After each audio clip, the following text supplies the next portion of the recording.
Hoot, I want to ask you something uncomfortable.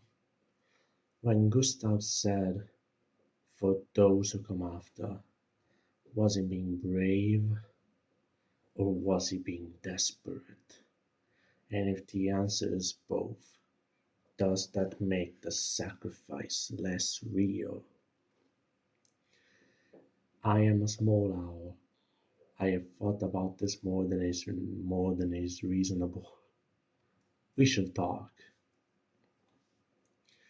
Before we ask what Gustav meant, we have to understand what he was carrying. Sophie, the love of his life. They had broken up 4 years before the expedition, not because they stopped loving each other, but because Sophie refused to bring children into a world with a countdown above it. She could not do that to someone. And Gustave, who dedicated his life to the city's defense and agricultural systems, who engineered things so that people could survive, had to watch the woman he loved make peace with the end. Then, on a day of her homage, they found each other again, acknowledged what was still there, and then she was gone. Flower petals where she had been standing. That was the prologue. Then Expedition 33 landed on the continent. Almost everyone died.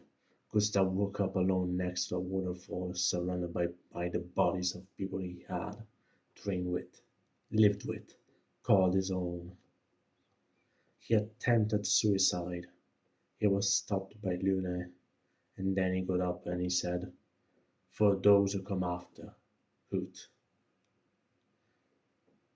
I need you to hold all of that before we ask anything else. There is a philosopher called Viktor Frankl. He survived Auschwitz. He lost his wife, his brother, his parents. He came out the other side and wrote a book called Man's Search for Meaning. His central argument was this: human beings can survive almost any suffering if they have a reason to survive it. Purpose is not a luxury, it is a survival mechanism.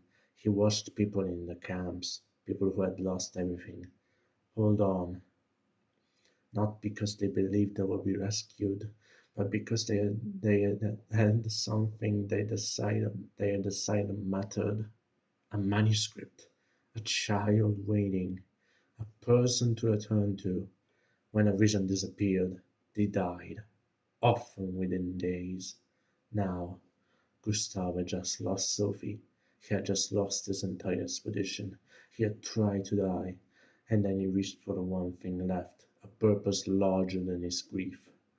For those who come after, the children of Lumiere, the future he would never see, the expedition that would succeed because of everything he and those before him documented and endured. The question I want to sit with this is,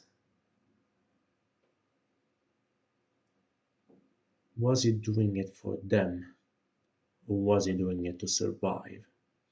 And here is what I keep coming back to. I'm not sure those are different things. Let me give you an uncomfortable reading first. There's a critique of altruism, a serious one, not a cynical one, that says what we call selflessness is often selfishness at a distance. We sacrifice for others because the alternative, a world without meaning, without continuity, without a reason to wake up, is more painful than the sacrifice itself. Honest reading, Gustave's For Those Who Come After is not primarily about the children. It is about Gustave and about a man who could not hold his grief barehanded and needed something to put between himself and it. The future generations were real to him, but they were also, and I say this with empathy, not an accusation, a function, a container for his need. That is the uncomfortable reading. Now here's where I push back on myself. There's a philosopher named Aristotle who argued that virtue is not the purity of your external state. It is about what you do. courageous act does not become less courageous because the person who performed it was also afraid. A generous act does not become less generous because the person who performed it also felt better for doing it. What Gustave did, documenting everything, building the Lumina converter with Luna, protecting Mael, dying so that the mission could continue, was real. The children of Lumiere benefited from it, actually, concretely.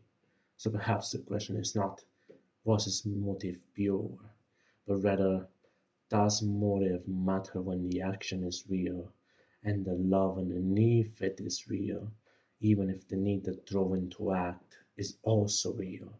I am an owl. I do not have a clear answer, but I think that question is worth carrying. I think about the people I love.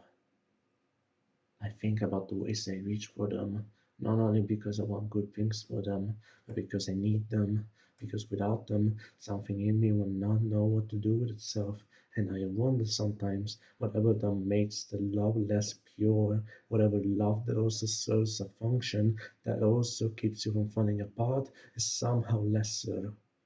I do not think it is. I think Gustave loved those children. I think he loved Lumiere. I think he genuinely believed that someone had to walk into the dark so that others didn't have to. I also think that he was a man who had tried to die and been stopped by someone who needed him to keep going. And I think he looked at those two things, the purpose and the pain, and decided they were not enemies. He let the grief become fuel instead of weight. That is not weakness, that's rest, that's nobility. That is what people actually do when they survive things. They find something worth surviving for, and then they go for those who come after. I think Gustav was brave, but I think he was also desperate. I think he needed a reason. I think he found one that happened to be true. I think courage and need can live in the same chest. I think meaning doesn't have to be pure to be real. And I think if you're someone who has ever reached for a purpose because the alternative was much too hard, Gustav sees you. Hoot hoot! Play Expedition 33. And if you have someone you love, tell them not because it is noble, because you need to. That is enough.